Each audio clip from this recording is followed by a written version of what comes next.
কিন্তু প্রিয় নবী কোনোদিন আজান দেন নাই। আল্লাহু আকবার বলেন না? প্রশ্ন জাগে না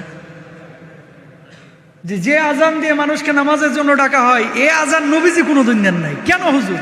এটা আবার কেমনে কথা, কেমনে সম্ভব? নবীজি কেন কোনোদিন আজান দিল না?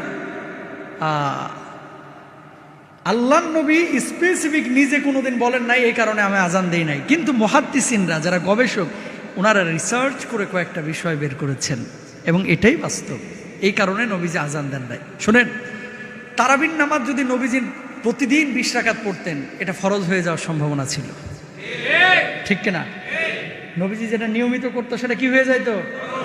ফরজ হইলে এটা মানে মানা, পালন করা, বাস্তবায়ন করা আপনার উপর আবশ্যক হয়ে যাইতো না? বুঝছেন কথা? মায়ার নবী, রহমতের নবী, দয়ার নবী, এই জন্য প্রতিদিন 20 রাকাত উনি তারাবির নামাজ পড়েন নাই। কেন? যদি